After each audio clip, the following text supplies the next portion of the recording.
Hello and welcome, folks. My name is Ryan Chapman, and I'm extremely excited to be here to give an overview of the new and upcoming Forensics 528 ransomware for incident responders. So, yeah, here we are. This has been under development for a little over a year, and could not be more excited. I'm saying we. I wrote the course myself, but I cannot say that because I had a ton of help. We had a bunch of folks who were 1099 and brought in to ensure that this is the best possible course for anyone who needs to potentially, hopefully you don't have to, but you better be prepared, right? Respond to ransomware. So on the screen right now, just make sure we got it. Yeah, we have our course agenda. So I guess I should pause for a second.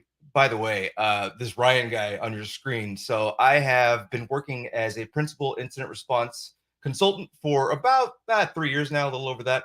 And in this line of business, we deal with a lot of ransomware. It's a bit unfortunate, but there's job security, I guess. You got to find the positive. So as a consultant, we pop into different environments all the time. Disparate environments, some that are extremely well tooled and are ready, and others that not so much. And by the way, when I should say that the end of the spectrum are the folks who have a SIM with full amazing logs. They have sysmon logging, process auditing, all these great things. They have an expensive EDR, and most organizations, they simply don't have that. So whether you do have that or whether you're simply, you can consider yourself a small, medium business, heck, a mom and pop shop with a couple folks in IT. And, when it hits the proverbial fan, what do? How do you act? When do you find it? How do you detect it? How do you hunt for it? One of the things that we're going to be focusing on is dwell time. These ransomware operators, they don't necessarily, well, some of them do, but they don't necessarily just pop in the environment and then immediately start firing off and go nuts. Sometimes they do. We'll mention that coming up too. But oftentimes there are a ton, and I mean a ton, of just these silly little things that they do constantly in your environment. And the media has portrayed ransomware attacks as these crazy, extremely sophisticated, well thought out attacks. Nuh-uh. That it couldn't be further from the truth, to be honest. Many of these things they're similar to a smash and grab operation. Really, they've I guess the threat actor scene as a whole has created an ecosystem where these threat actors thrive by essentially being script kiddies, or skiddies, as we might call them, right? And they just receive these manuals, and it's like, hey, step 1, do this. Step 2, do this. And do step 3, and they go, okay, and they just whoop, whoop, whoop, whoop, whoop. And it's really not that complicated when it comes down to it. So the course was written from the perspective of the incident responder. So who is the incident responder? Well, you. That's who it is. So whether you're in, you could be in a business team. We have the incident response team, but then you should also have a business incident response team, or the BERT, as I like to call it, the BERT. And those folks, you'll have representatives, you should, from HR, from public relations, from legal counsel, like you name the business functioning, management sectors, organizations, I should say, they all should be involved. And in IT, many people think, oh, the incident responders, like the people, like Ryan, that get hired, that we're the ones that do all the hard work. Okay, we're going to be doing the hands-on keyboard analysis, gathering artifacts and parsing them and all this other fun stuff, but everyone needs to be involved. And as we go throughout this little presentation, I'll show you exactly why. So let's get to it. These sections that we have in the course, 1, 2, 3, and 4. This is a 4-day course. The first section, or the first day, is ransomware incident response fundamentals. Day 2 is the modus operandi, or the MO of the operators or affiliates or threat actors, as I like to call them. You'll hear me use those interchangeably throughout.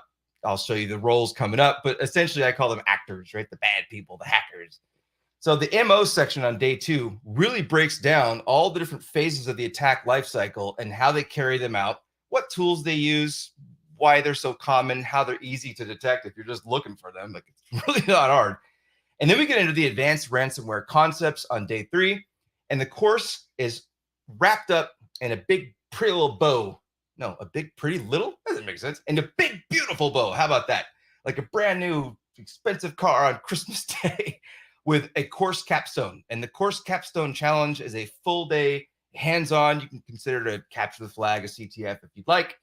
And throughout the course, days 1, 2, and 3, everything is structured to be hands-on and kinesthetic learning, if you will. So we have a major, I like that sense, major, a very large data set that we've generated. And I want to talk about that and how the labs interact with that and how that all comes together. Let's get to it. First off, where does this course sit in the pantheon of SANS courses? Well, when it comes down to it, right, if you have a background in Windows forensic analysis, awesome. If you don't, okay, we are going to be going over a lot of Windows artifacts in this course. So if you're, for example, familiar with shell bags and shim cache and SRUM data, right, system resource, all that fun stuff. If you're already familiar with that, fantastic. You have a leg up. If you're not, that's perfectly fine. What it breaks down to is this. This course is written for the incident responder. So while you may be responding as part of maybe the data center team, or maybe just someone who doesn't necessarily do low-level forensics in Windows, you will be introduced to all of that stuff. We have overviews, we have definitions. You will have a leg up if you have that experience, but if not, you're going to be perfectly fine regardless. And looking at pretty much every other course in the DFIR curriculum, if you have 508 experience, obviously, right, we're going to be doing advanced incident response. Cloud forensics and incident response is also applicable because you'd be surprised what some of these ransomware actors are doing with cloud-based fun stuff. And then really it breaks down network analysis. You may have PCAPs in your environment, you may not. Cyber threat intelligence, we track these threat actors as much as possible, including the affiliates. 608 enterprise class incident response and threat hunting. I mean, we're going to be using some of the tooling that they use in 608. Shout out to all the crews who put these courses together, by the way. I cut my teeth teaching SANS FOR610 reverse engineering malware for 2 years. And we are going to be decoding Cobalt Strike beacon files. So we are doing hands-on malware analysis in this course. And of course, the good old classic 504, all the above courses, they all feed really well into this course. Again, if you don't have this experience, as long as you're willing to do a lot of reading, because I wrote so many step-by-step instructions, you're going to be just fine. So here's the breakdown. This is day 1, right? We have our course intro and overview. We then get into the history of ransomware. Like, what is ransomware? What does that even mean? And then we're going to talk about what does a ransomware attack really look like? And then we get into the tradecraft of analysis. And this is where we start breaking down, how do you do your job? And what do you do to do it, right? What do you do to do it? That's a fun one. I'm going to quote myself on that later. Ransomware analysis at scale then takes it up a notch, because in a ransomware investigation, you have to have a holistic picture of the environment. And we show you some examples on how to do that. Here's an example right away about how much ransomware sucks. That's my favorite tagline. Ransomware sucks. Why does it suck? Well, while I was developing this course, we got hit with a ransomware attack. I kid you not. We have a network range environment that we built out. I'll show you more on that coming up. And in one instance, I decided purposefully, you know what? Let's leave this a little bit insecure. Let's leave it open. Now, first off, we had to attack it, so I wanted it to be insecure. And I wanted a remote desktop protocol open to the internet with a super stupid password, as I call it. Really shouldn't use that password. And I thought to myself, we're going to attack it tomorrow. Like, there's no way that a ransomware actor or any other threat actor will come in like overnight, right? Oh, I was wrong. As soon as I logged in the next day, we found this. We were literally ransomed. Our ransomware range was ransomed. Fan-freaking-tastic. You can't make this up. You can't hope for more than this. The best part about this is that the threat actor didn't realize that this was an extremely well-tooled environment.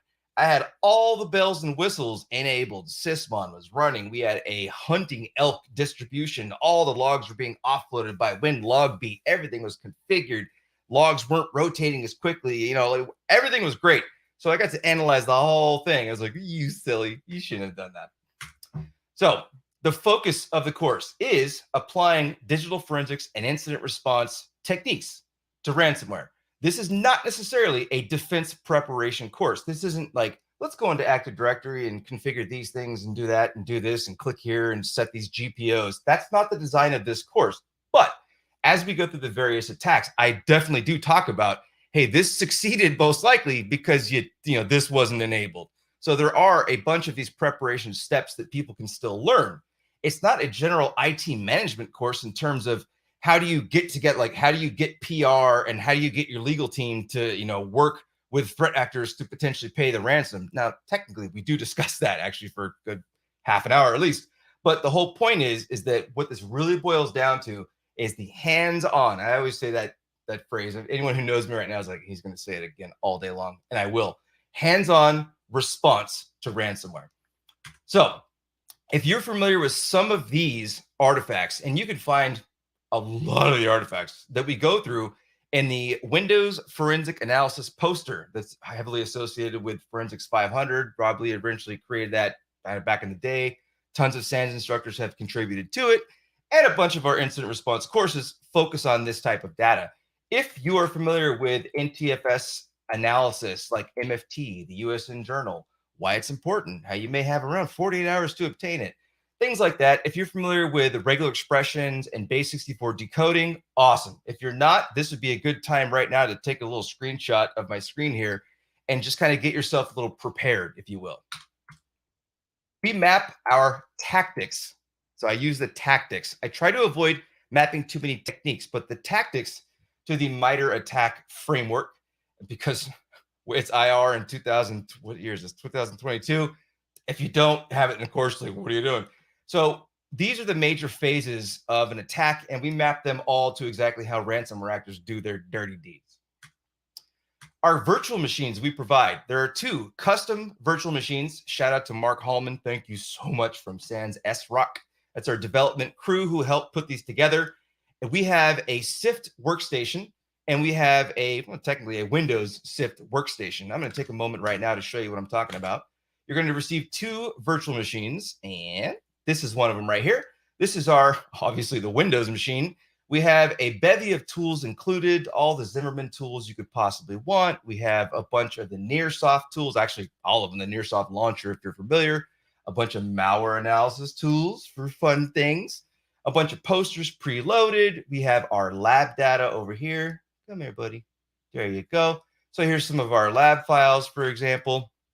This machine is perfectly suited to the analysis tasks at hand, including we have collected a bunch of forensic evidence from our network range. More on that very shortly. All of that data has been included. So you have the raw host collections. Let me just double click you. So if you're thinking to yourself, well, what did you collect for this particular incident? This is what we collected, right? For scenario 1, that is. There's multiple scenarios. More on that also coming up. So we have all this fun stuff. You also have Elasticsearch loaded and rocking in the SIFT installation. So you have both machines have your virtual workbook, which is what we're looking at here.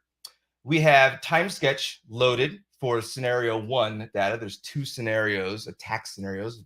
I'm going to get into that. And then we have a whole bunch of data loaded in Elasticsearch over here. And the SIFT VM, I want to go right there. I'm going to set this guy. Let's go full screen on that little bugger. And then set this little fart to 100. There you go. And name. So we have 2 attack scenarios. All of the machines in the attack scenarios for, well, scenario 1, I should say, all of them have been ingested. I'll talk about exactly how and how that pertains to different types of organizations. Hopefully one of them maps to you, and trust me, it will. And then for scenario 2, we have much more verbose logging. So the idea was scenario 1 is suited more to, we don't necessarily have a SIM. We don't have all this crazy, amazing stuff funneling in, but rather, should ransomware hit, like, oh, what do we do? What do we have to collect and how do we do it? That's mostly after the fact, right? If you are what I call a well-tooled environment, you already have a bunch of logs, or you should. I really hope you do, right? How many logs do you have? Oh, we have 6 days. That's not enough, right? We talk about those things too. But if you have a bunch of cool stuff like PowerShell logging already enabled, you have Sysmon with process auditing, you have WMI activity logs, all this great stuff. So our scenarios are not just 2 separate threat groups, but they are specifically, that's a hard word, specifically collected such that you can map it exactly to how your organization would react to such an attack. So let's go back over here. We have a focus on tools that are mostly free and open source. I don't believe I use, I intended not to, any commercial tools within this course. And what I mean by that is the real focus here is for you to be able to take the course, go right back to work, and get to work, if you will. Go back to work and get to work. We go over tools you should be able to just download, install. It's cute to say it's all free. You need developers and time and resources and virtual machines. I know that. But the idea is that while you may have a tool like Magnet's Axiom, which really does make ransomware, I shouldn't say simplistic, but much easier analysis, that is, we don't cover those. We cover all the tools you can just go and grab and not worry about, $10,000, $20,000 a year, let alone millions of licensing fees and things of that nature. So we've went over the VMs. There's the workbook. Let's take a gander at the workbook before we get going too far here. So let me pop out a full screen and then go to this guy right there. In your workbook, you've got a ton of resources, just like you would expect. We've got our course share, and I think I have this bad boy loaded right now. In our course share, I have a number of things. Which, by the way, it's a public share. So for any of you right now, you can just go to 4528.com/share, and it will take you right to our course share. This is all technically publicly available. We have a bunch of screenshots, including screenshots taken from the dark web that show you all kinds of cool background information and research, and more specifically, threat actors just running their mouth, right? So I actually 1099 someone to help me out. Shout out to you. You know who you are. I won't say your name right now. But this person, she went out and just gathered a ton of awesome screenshots. And I'm going to be dumping probably another 100 in here. So these are just examples that you'll find screenshots. We also have, as we go throughout the course, we run a bunch of tools.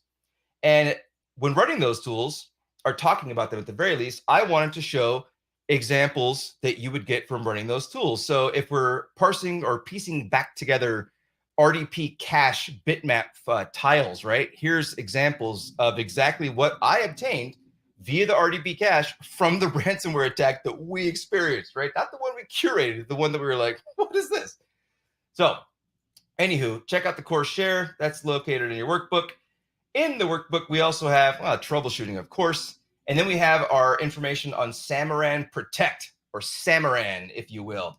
That is, you may notice on my wall, it's right there at my shoulder. That's Samus Aran from Super Metroid, Nintendo Super Metroid. I would definitely not stomp on or even touch a copyright. So this company is not called Samus. It's called Samaran, which is definitely not directly related to that. But Samaran Protect is an is an extermination company. Now, many SANS courses use things like, like the Stark Research Labs. And I think it's really cool that we use these advanced, like they make, not chemical weapons, pull it back, nuclear weapons and things of this nature, right? I wanted to show that no matter what your organization is, if you are impacted by ransomware, the impact that is generated can be much larger. That blast radius can really affect people. An extermination company, you're like, they can't go, take care of bugs and stuff, right? Well, hold on. They have service level agreements. They mix chemicals on site. They have forced IT staff members, but none of them are dedicated to security. And I'm sure that some of you right now are going, yeah, that's me, right? Or you're the one security guy or gal who is in charge of everything, right? Including security. And in this network, we've got 16 different hosts, technically 15 usable hosts with 3 different VLANs. We have a demilitarized zone, a server VLAN, and we have workstations where our users have access. And of course, they can also log in remotely via the company VPN. So we have this environment that we've created. And the idea is, hold on. The idea is, even if an extermination company goes down, what if they have contractual agreements with healthcare? What if it's a hospital that all of a sudden has an infestation, and because of all these jurisdictions, rules, guidelines, they can't operate if they can't get rid of those, So what happens? What if it's a daycare? What if the daycare gets shut down? All of a sudden, how many parents are at work that now can't be they have to go home, right? There's an impact, no matter how large or small you think your organization may be. So I chose something that's kind of like a really small example of, this isn't a massive company, but it's very, very common for some of the ransomware we deal with. And of course, it scales out pretty well. We have 2 different attacks that we've devised.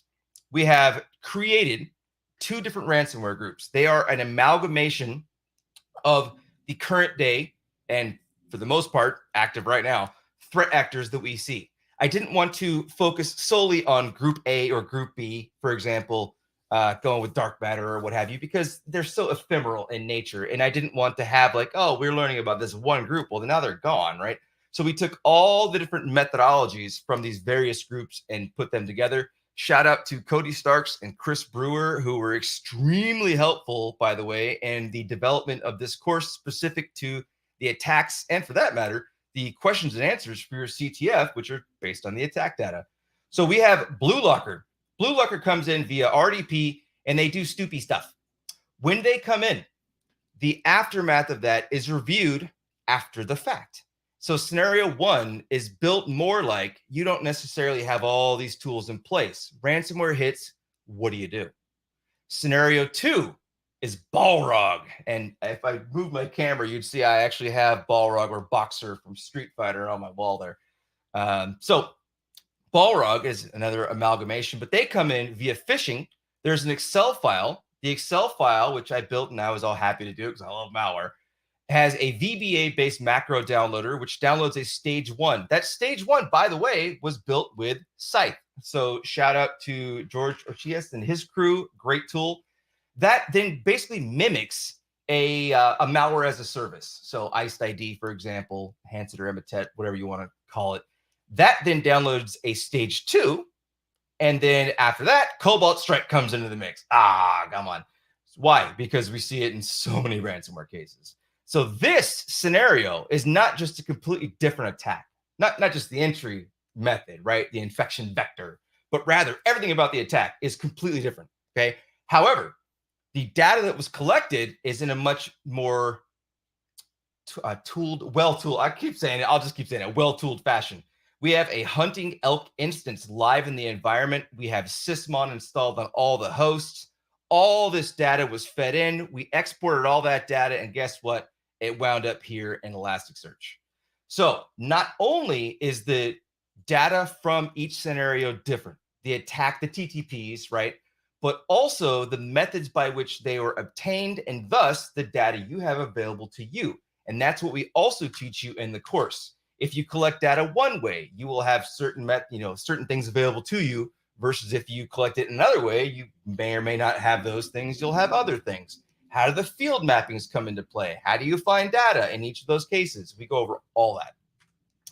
So there's a cute little graphic for Samaran Protect. Go ahead and check out their website, samaranpro.com. Shout out to Jason Azzarella, Jazzy, for putting that together for me. It's a great website. Check it out. High tech. All right, so we went through this stuff. Let's get into the meat of the course, ransomware overview and history. In this section, we start with, where did ransomware come from? What was the first known attack? How does it evolve? How has it evolved into this ecosystem that we deal with today? And this is an example of the slide we have. Well, this is the slide we have for ransomware as a service. Shout out to Northwave Security. This graphic came from them. I do not claim to have created this. It's awesome, and I love them for letting me use it. So now that ransomware as a service and human-operated ransomware, meaning humans on a keyboard, not an automated deployment type of thing, right? Now that they've come together, there's an entire ecosystem. You have your initial access brokers. These are the folks who break into the environments and then either provide that to a ransomware operation crew directly or affiliates, or they sell it on the dark web. In fact, I think that's the next slide. There it is. I give you examples of darknet offerings, how companies are basically bought and sold, to be honest, right? You're buying access into a company, which means you're basically buying that company, and that's what the ransomware actors do. We also have our ransomware affiliates. We talk about the affiliate programs that these folks have. A popular example is the Babook ransomware crew. I don't know if I pronounced that correctly. That's just the way I pronounce it. They had a fellow who goes by the name Wazawaka, and he put together the affiliate program and ran it for them. He eventually then opened the RAMP forum when the other bigger forums decided to ban ransomware. We talk about all this stuff in the course. So the affiliate programs, they are actively recruiting, and I mean actively recruiting. They go out there and say, we're the best. Here's why. Come be our buddy. You have your data managers who deal with the data exfiltration, your operators who go in and actually provide the infrastructure and, for that matter, the encrypting payloads and things of that nature. There's negotiators that we have to deal with. Oh, that's cute. There's money chasers. Oh, that's precious. Different types of extortion. And then you've got the accountants who deal with the money, muling slash, I should say washing money, laundering the money. So here's some example screenshots from the course. We show exactly how these things are bought and sold. Here's a threat actor selling network access, right? And then here's one who says, I'd like to buy network access. And this is straight from the quote unquote dark net, which is just, by the way, opening a Tor browser and just going to forums. That's all the dark web is, whatever with all that. But we give a bunch of screenshots. Here's another example. When you have a data leak site from a ransomware crew, we give you a breakdown of what they typically consist of. Aside from including actual screenshots with real data, we also have things like, what do they usually include? Images, example files, a list of the machines, blah, blah, blah. We also have a bunch of other screenshots showing like what these leak sites look like, and what some of the client portals like Black Matters, that's precious, right? Everyone that they attack, they're not a victim, they're a client or a partner, whatever. We have a section where we talk about the psychological pressures that are enacted by these ransomware operators, some example chat dialogue. There's a bunch of that in the course also. And then we have our first lab. So I'm going to be showing some of the information in our labs. We've got around, 15, 17 minutes remaining. So I want to make sure you see some of this hands-on stuff. Here's an example. Let's try to do it live.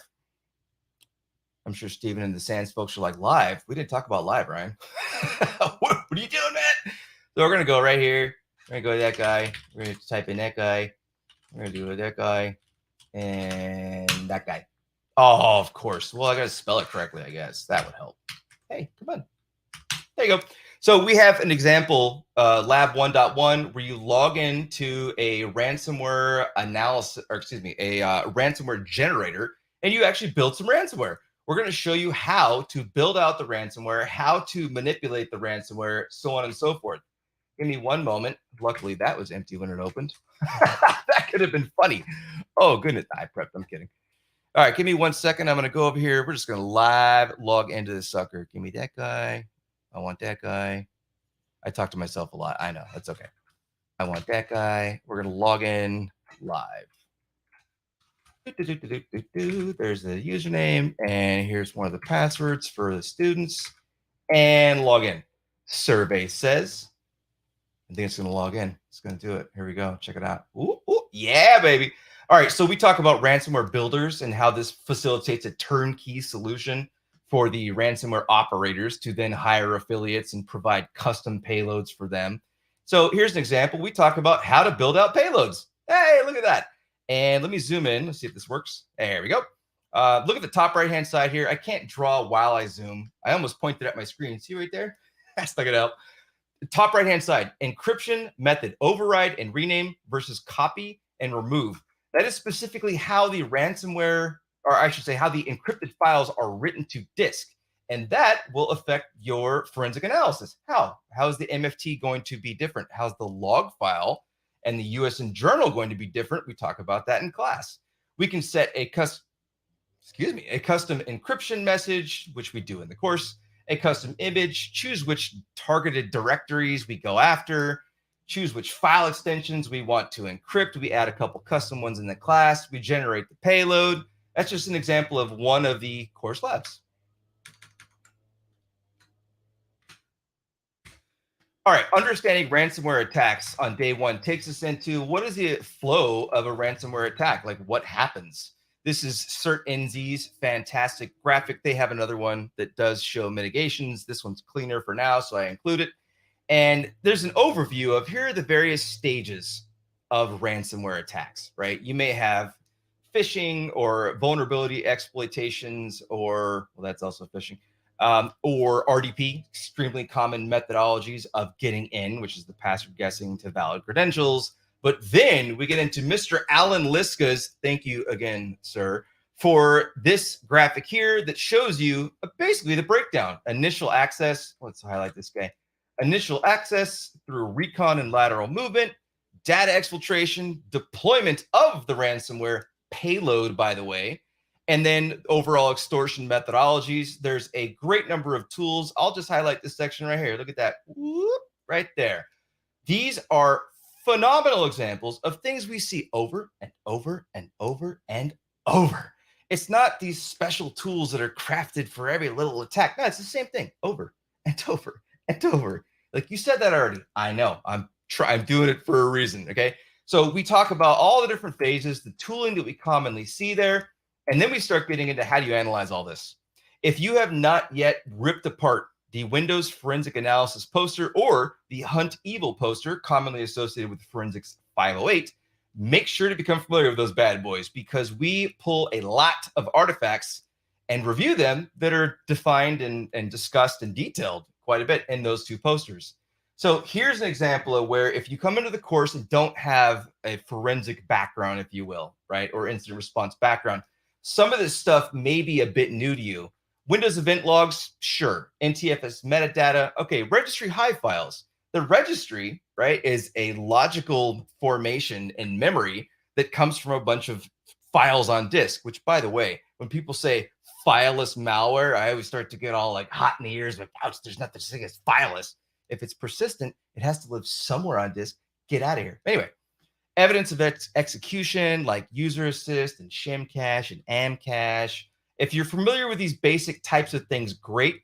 Here's an example of the tools we cover for collecting artifacts. So we primarily use CAPE. Shout out to Eric Zimmerman. Everyone's probably familiar with CAPE. And if you're not, cool. I'm glad to introduce more people to it.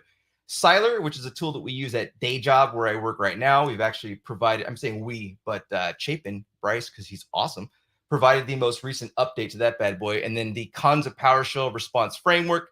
We talk about tools and how to collect, not at scale yet. We start per host.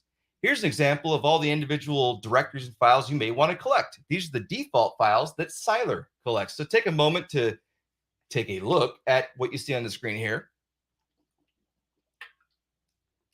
while I buy myself a time for a sip of water. These are the types of things that you want to obtain for analysis. Once you've obtained those things, well, how do you parse them? That's where Lab 1.2 comes in. And then, okay, you can collect data from a host. That's cute, right? But how's that going to help you when you have a much larger environment? Well, now we need to scale things out. We talk about Velociraptor. This course is not infrastructure based. Okay, so we're not going to be like, here's how you install a Velociraptor and here's how you use it and configure it. However, a lot of that is covered in Forensics 608. Shout out to that crew. We then talk about, hey, if you want to collect at scale and use a tool like this, you can actually choose targets, CAPE target files, and collect them at scale. We also talk about you want to have tools like this installed before it hits the fan, because when you install these types of things, you start stomping on forensic data, right? If you have them pre-installed, the threat actor then comes in and farts around in your environment, then you're okay. So all these little things, nuances are covered. We also talk about if you're going to collect a bunch of logs, wouldn't it be cool if you're logging the correct things in the first place? So shout out to Hacker Hurricane and his malware archaeology site with LogMD. I freaking love this tool. We cover an example tool that shows you run it and you look in your environment and it goes, hey, you're not logging these things. Like go log these things. This is basically what it tells you. It's hey, silly, go do that. It gives you, look at these examples here. Log files way too small. Make it bigger, right? You don't want your data to roll over on you. So we cover all the fun stuff. And then we get into, after you've augmented your logs and such, and you've collected it, right? How do you analyze it? We use TimeSketch, and then we also, in an associated lab, and then we also show you a method with Kibana. Our scenario one data is collected via collected via CAPE and ingested into TimeSketch after parsing it with Plazo. So here is an example. We're going to pop over to our course VM. We're going to go into TimeSketch. Here is our scenario one data. Not only have we ingested the data in TimeSketch and show you how to do it and provide the scripts that were used, thanks again, Mark Holman, but you can see here that we go over, well, I guess you can't see it here. You would see it over here, better yet. Let's go to Labs 1. There you go. So let's say you've never used TimeSketch, right? This is our lab. Let me stop scrolling so much. Give me a minute. Here you go. Here's a full breakdown. It's like, hey, you never used TimeSketch? Here's how to use it, right? 1, 2, 3, 4, pop, pop, pop. Here's what these things do, a breakdown of why they're important, how they relate to other labs, yada, yada, yada. The data we have has also been augmented. So if I go into Explore and I click on this guy, we have all the fields We have our data types, and from the awesome blue team tools, we've got tags that are already, well, they're already tagged, tags that are already tagged. And we have a bunch of saved searches. Like, check this out. RDP started or ended. Oh, that could be handy. Scheduled task. Oh, that could be handy. These are all MITRE mappings, by the way. So these, how did we get these? How did this augment our data? How do we already have Windows logon events? Like, how did you add that to our data? We show you. It's that part's not difficult, right? It's not an infrastructure course, but it's just a series of scripts. You clicky, and magic happens, right? We also talk about the analyzers in TimeSketch, how they can be useful. We show you how to create graphs, which are very, very useful in your labs. And of course, your full day capture the flag. Here's our Windows services, for example. I pop into this guy and I say, oh, I want to see Windows services that are named PS exec. That's it. Oh, hold on. Do over. PS exe service manager. And we've got this little guy right there. How many hosts was it on? Why is that important? If I click on that guy and I scroll down, oh, look, narrowing in on data. We show you how to tag items, which is that guy, label. We show you how to star them. We show you how to run contextual searches. We cover all of that. All right, and then that takes us into day 2. And day 2 is all about the attack lifecycle, right? We talk about infection vectors. It is almost always one of these 3, RDP, phishing, or software vulnerabilities. And most of the time, it's not a 0-day, by the way. And most of the time, it's not. It's something that's well-known. It's been out for months or years or something silly. So an example of some of the lower-level technical data we go over, if we were talking about tracking RDP activity, here are a bunch of event logs. And by the way, there are more. I know. For those of you who are like, wait a minute, you forgot. I know. We've got a bunch of them, a whole bunches of them. Eventually, I'm going to create a course cheat sheet also and include a bunch of this stuff and just make it free for everyone to grab. But it's just an example of what we talk about. It's not just, hey, this is bad. It's almost everything we cover is, hey, this is bad. Here's how it's leveraged to be bad, doing bad stuff. And then here's how you find it. Here's how you go detect it or alert on it or hunt it or whatever you want to call it. We then go into a lab with where we find the infection vector. I'll pull the labs up after we go through day 2. Execution and persistence is next. We talk about, for example, the paradigm shift. Threat actors no longer have to build their own tools for the most part. They just go download stuff from GitHub is pretty much how it works. Or they leverage something like Cobalt Strike or Posh. Well, that's all GitHub stuff. So I talk about all the different ways that the threat actors execute code, right? One thing, example, native execution methods. Exactly how they're leveraged, what it looks like when they are leveraged, like the command line parameters and all that. And then, of course, how to detect these things. Scripting engine abuse. We talk about PowerShell scripts and batch scripts and a little bit of JavaScript, some Visual Basic scripting. PowerShell and batch scripts are like bread and butter when it comes to freaking ransomware. It's so common. So we give a bunch of examples. And we even talk about remote monitoring and management frameworks and how often they're leveraged for remote access. Here's some example names. No diss, if you will, to these organizations. Many of these are fantastic tools. It's just that ransomware actors are using them quite a bit. We then deobfuscate PowerShell code. So obfuscated code, we take a look into that, a little bit of malware analysis. Privilege escalation, example, LSAS. LSAS is often dumped. Here are some tools and methodologies that we see. There's a bunch of stuff in the slide notes and such on how to identify these things, what the commands will look like. Here's an example right here at the bottom of the screen. You can use Task Manager to dump it out if you're an admin. That's cute. We get into stuff like how do you identify lateral movement for RDP? And this is an example right here of RDP caching. So the RDP protocol has a feature that's usually enabled by default, by the way, that will cache and little bitmap tiles, which you can kind of see here. If you're thinking, well, it doesn't make a cohesive picture. No, it doesn't. But you can still see a bunch of really cool information, and we talk about why that's important. You can actually see an example of me collecting data with Siler. If you look dead smack in the middle of the screen there, you might see just to the right of the Internet Explorer icon, actually, you see CYLR. And that is because, and you can also see some remnants of PS exec and a bunch of other fun stuff. So in this case, this was me connected in, but for a threat actor, you can maybe see what they were doing. We have another lab on lateral movement. We have an entire section on Active Directory. A huge shout out to Cody Starks, a coworker of mine at Day Job, for putting this together. We talk about all the different ways ransomware actors attack Active Directory. And many times these are using the same tools we see over and over and over. This is a native method of using PowerShell to simply see if accounts are vulnerable to ASREP roasting, for example. And then we get into data access and exfiltration.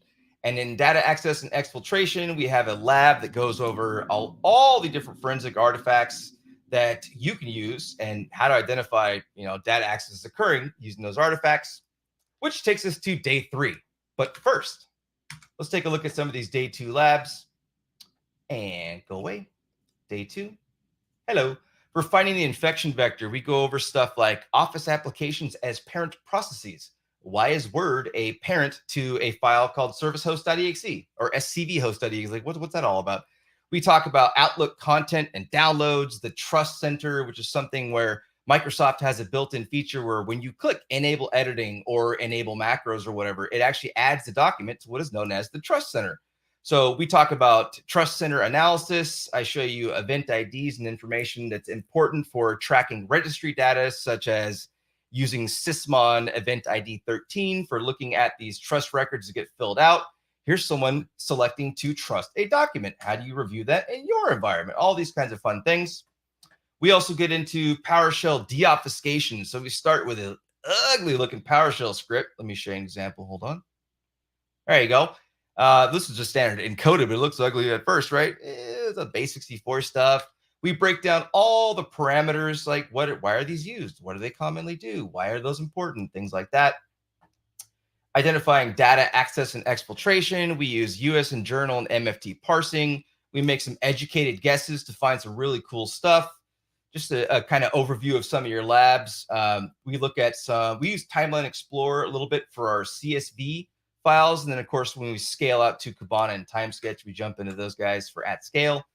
On day 3, it's payload deployment and encryption. So we talk about before they deploy the ransomware, well, they want to finagle some things, right? Disable recovery mechanisms. So I have some examples here of Windows mechanisms that are often disabled. This is, other things we cover are volume shadow service and disabling EDRs and things like that. I show you an example script that the Maze ransomware team used to use where it has like 1,200 lines that just tries to disable everything under the sun, just kind of hoping something fits, We then get into Cobalt Strike. I show examples of how payloads are generated. We go into malware analysis of the beacon files.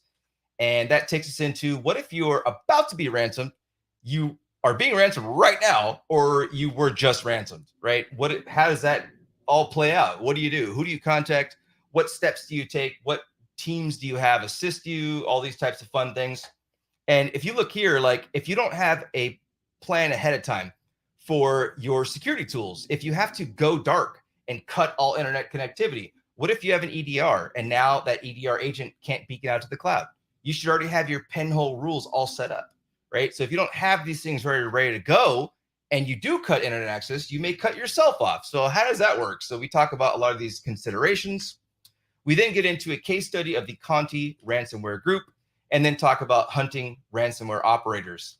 As far as Conti is concerned, I chose Conti because they've had a number of data leaks. In fact, if you go to our course share, here, I'll just pull it up here. 4528.com/ Yep, share. If you go to our course share, there is a folder called, it's leaks or data leaks, leaks. And under leaks, we have Conti. And then in here, we've got all kinds of fun stuff. So we've got a bunch of their file postings. We've got their translated manual. We've got a ton of their parsed chats. So for example, here's this little guy right here. I think I clicked the right guy. Yeah. Here's their manual for attacking Active Directory that one of their aggravated affiliates released. So we show exactly how all of this and then how all of their different chats and communications really highlight exactly how they operated. So even though that their activity has curtailed fairly recently, I want to use them because they're one of the best known groups because of how many data leaks they've essentially had. And we talk about hunting. For example, antivirus logs are so helpful because many times threat actors will try to execute something bad and your antivirus or your EDR or whatever will catch it and they'll say, no. Typically, they then just disable it. However, if you're offloading those logs or if they don't delete those logs, it's so helpful to be like, wait, what's that right there? And why is it there? Another example is a tool like Mimikatz, right? So common to see Mimikatz underscore trunk.zip in your environment. It is a password / credential dumper, does all kinds of other amazing things like we talk about in the Active Directory section. If you see that tool in your environment, that is not an auto-propagating tool. Mimikatz doesn't just show up for no reason, right? It is either a threat actor or it's someone, hopefully at least IT, in your organization who decides, I'm going to put this on the host right there, right? So when your AV says, hey, there's Mimikatz over there, most folks don't hunt through that. They never even see it. When you see things like hack tool or hack or tool or PS tools or pup or even PUA sometimes, to be honest, many organizations, they never even look at those. Those can be critical to identifying ransomware. And we end the course with we end the third day with a hunting exercise where we pull apart, technically where we show you some really cool things. Like here's identifying a renamed portable executable. Mimikatz underscore trunk. I have it right there in the lab, right? Oftentimes it's not even renamed. However, if it is renamed, how would you detect that? How would you identify that? And we talk about the metadata information, especially the field called original file name. Zoom in a little bit there. There you go. And I give throughout the course, for example, if it's a tool like rclone to do data exfil, if it's been renamed, what's the original file name of the current versions? What's the process name of the current versions? We try to provide a bunch of this information so that you can go and hunt these things down in your environment. Hopefully you don't have them, but you want to check, right? App data is commonly used. What's a Windows environment variable? How do you hunt for those? Why are those important? Give a bunch of regular expression-based queries on, hey, let's go look for stuff executing out of there. Let's look for these exes running an app data roaming or certain directories nested beneath and things of that nature. So I know I just ran my mouth for a while and we talked about a whole lot of stuff. I'm going to go over to the PowerPoint, better yet. Oh, we're done. That's the end of the PowerPoint. So I'm going to go ahead and stop sharing my screen for right now. And I think we're going to move over to a Q&A. I hope that folks find the course interesting. Again, has been a year plus of hard work to put this together. And what we really want to show you are all the things that you need to keep in mind. If ransomware hits, what are you going to do, right? I might as well make that the tagline. If ransomware hits, what are you going to do? That's what this course is all about.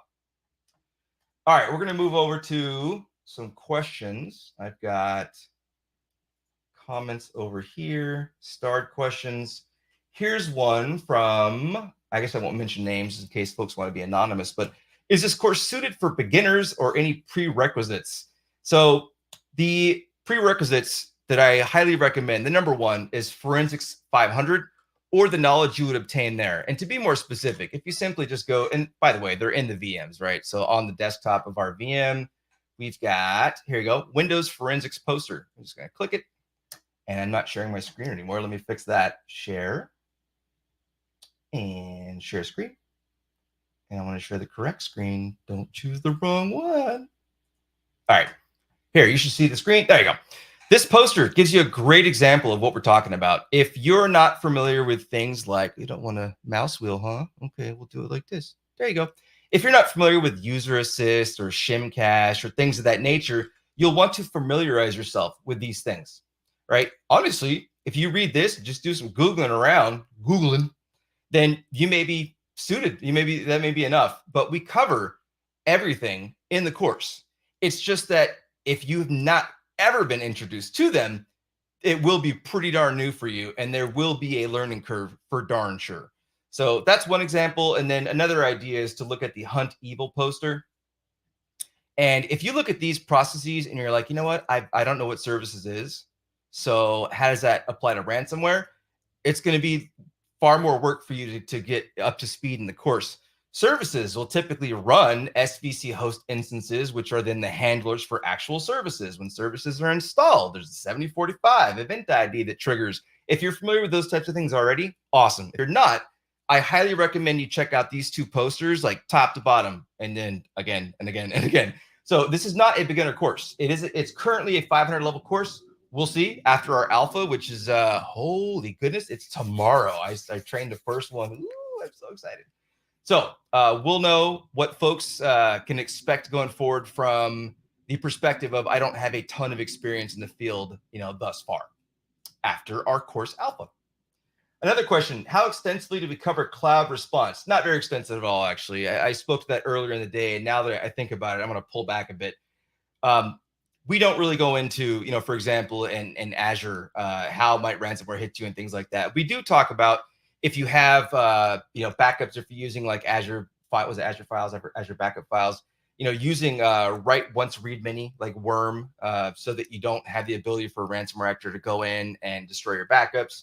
We talk about if you're using Microsoft's backup in Azure, also setting a PIN so that if the ransomware tries to, the threat actor tries to run a command to delete a backup or whatnot, especially via PowerShell commandlets that are native to the system, it pops up and says, "Oh, what's the PIN?" And they go, "I don't know the PIN." So then they can't delete it.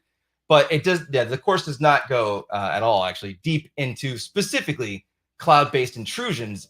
What I meant to say was earlier, I should have said, that there's just so many servers that are run in the cloud that first, will be impacted in terms of, like Azure AD, attacks against Azure AD, its Active Directory, right? So things of that nature. And another question here, does ransomware have a strong neutral game? More seriously, with training being on a lot of teams' minds, what's a good elevator pitch for an analyst to make to leadership for this course? Is that someone from SANS?